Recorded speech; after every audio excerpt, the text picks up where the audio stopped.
Blue belt.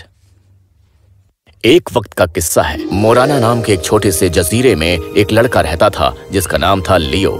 लियो एक बहुत ही मेहनती लड़का था जो अपने मामा और मामी के साथ रहता था।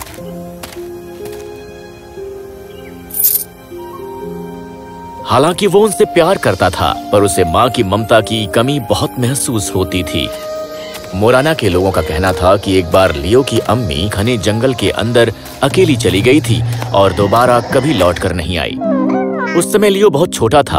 उसे उसकी देखभाल के लिए उसके मामा और मामी के हवाले किया गया था, पर घर का सारा काम वो लियो से ही करवाते थे। तो यहाँ हो तुम, हमें और मशरूम्स चाहिए। आज मैं सूप बना रही हूँ, जाकर ले आओ। पर मामी जान, मैं अभी बाजार से ही आ रहा हूँ, मैं थक गया हूँ। तुम मुझसे जबान लड़ा रहे हो? तुम मुझ पर कोई एहसान नहीं कर रहे हो। मैं तुम्हें खाने पीने और पहनने के लिए चीजें देती हूँ, इसके बदले में जो तुम करते हो वो कुछ भी नहीं है। अब ये आलस छोड़ो, चलो जल्दी से जाओ। लियो को अक्सर गुस्सा आता जिस तरह उसके मामा और मामी उससे पेश आते थे, पर इस दुनिया में उनके अलावा उसका कोई नहीं था और अगर वो उन्हें निराश करता तो उसकी खैर नहीं। उस दिन लियो काफी उदास था। वो मशरूम खरीदने नहीं गया, बल्कि वो नदी के पास अपनी मकबूल जगह पर जाकर बैठ गया। काश मेरी भी अम्मी होती। उदास और मगमूम होकर लियो रात होने तक वहीं बैठा रहा। उसे पता था कि मशरूम नहीं लाने की वजह से उसकी मामी उसे बहुत डांटने वाली है, पर लियो को परवाह नहीं थी। आखिर वो घर जाने को तैयार हुआ। जैसे ही वो अपने घर की तरफ जा रहा था, हाँ, ये क्या है? बिना हिचकिचाते हुए लियो ने वो बेल्ट पहन लिया और खुशी खुशी घर चला गया। कुछ तो था उस बेल्ट के बारे में जिससे लियो ताकतवर और बेजरार महसूस कर रहा था। पर घर पहुंचते ही जैसा उसने सोचा था, उसकी मामी लियो पर बरस पड़ी। इतनी देर से आने की तुम्हारी हिम्मत कैसे हुई, और वो भी बिना मशरूम्स के?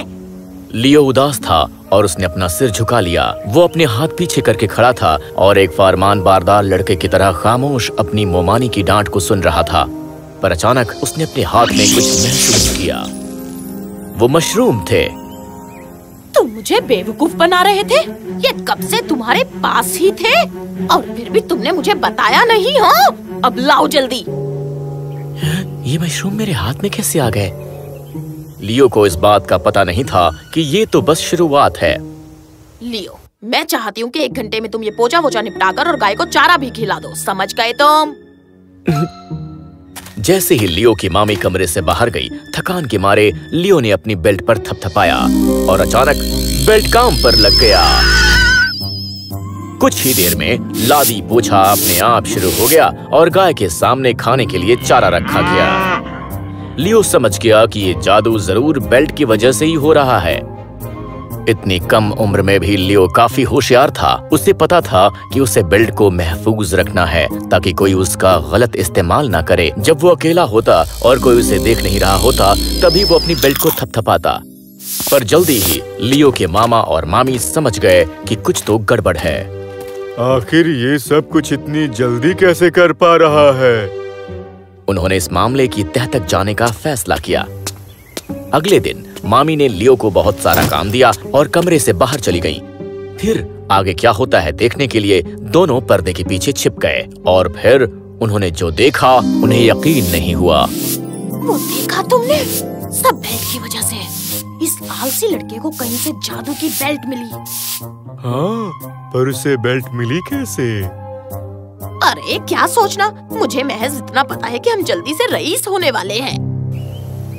अगले दिन मामा मामी, क्या बात है? आप दोनों आखिर बाहर क्यों बैठे हुए हैं? अब से यही हमारी जगह है।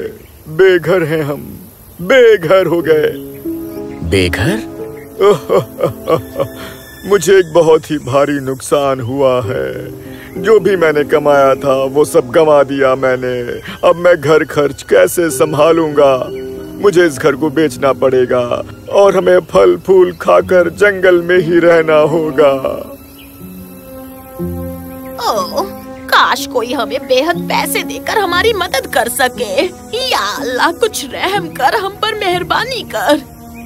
ये लोग मुसीबत में हैं। मैं नहीं चाहूंगा कि मेरे मामा और मामी जंगल में जाकर पत्ते खाएं। मैंने वादा किया था कि मैं कभी भी बेल्ट का इस्तेमाल पैसों के लिए नहीं करूंगा, पर मुझे इनकी मदद करनी ही पड़ेगी। क्या फायदा इस जादू का अगर मैं इसे अपने खानदान के लिए इस्तेमाल ही ना कर पाऊं। उनके गलत इरादों से बेखबर लियो ने अपने बेल्ट को थपथपाया और कुछ ही देर में उसके हाथ में सोने के सिक्के के 2 थैले आ गए। मामी, ये लो, मेरे पास कुछ पैसे हैं, क्या इससे कुछ मदद मिलेगी? अरे ये तुम्हें कहाँ से मिली? हाँ हाँ बिल्कुल बेटा, ये फिलहाल के लिए काफी है। अब हमें ये घर नहीं बेचना पड़ेगा। हमें पता था तुम मदद जरूर करोगे। लियो उनकी मदद करके बहुत खुश था क्योंकि वो बचपन से उसकी देखभाल कर रहे थे। अब उसे बुरा नहीं लग रहा था कि उसने सोना बनाने के लिए जादुई बेल्ट का इस्तेमाल किया। अगर इस जादुई बेल्ट की वजह से मैं कुछ अच्छे काम कर सकूं तो मुझे बुरा नहीं लगना चाहिए। दरअसल मुझे मामा और मामी को सच बता देना चाहिए, आखिर वो मेरे अपने जो हैं। लियो ने फैसला किया कि अगले ही सुबह वो मामा और मामी को जादुई बेल्ट के बारे में सब कुछ बता देगा। उसे बिल्कुल नहीं पता था कि उसके मामी और मामा के मंसूबे कुछ और ही थे। जैसे ही लियो सो गया, मामा उसके कमरे के अंदर आया। उसने बेल्ट को चुरा लिया जो टेबल पर रखा हुआ था। सही है, चलो चलते हैं। उन्होंने घर के सभी जरूरत के सामान और पैसे चुरा लिए और लियो को अपने हाल पर छोड़कर घर से चले गए।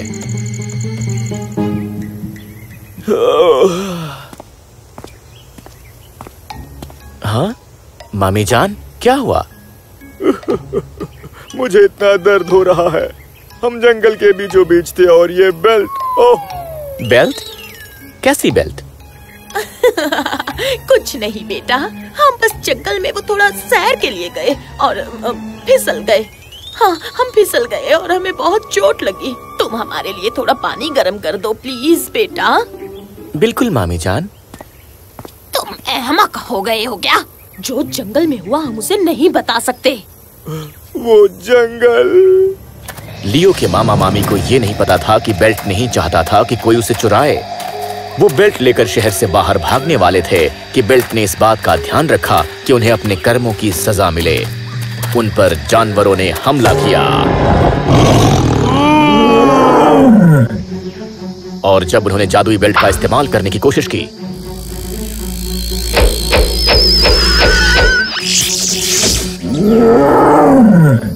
ये क्या? एक फूल? ये क्या हो रहा है? मुझे तो पत्थर चाहिए था, ये बेल्ट किसी काम की नहीं।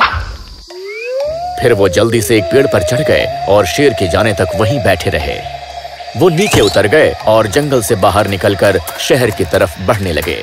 वो चलते गए और चलते ही गए, पर जंगल खत्म नहीं हो रहा था। और जैसे ही उन्होंने गायों को रंभाते हुए सुना,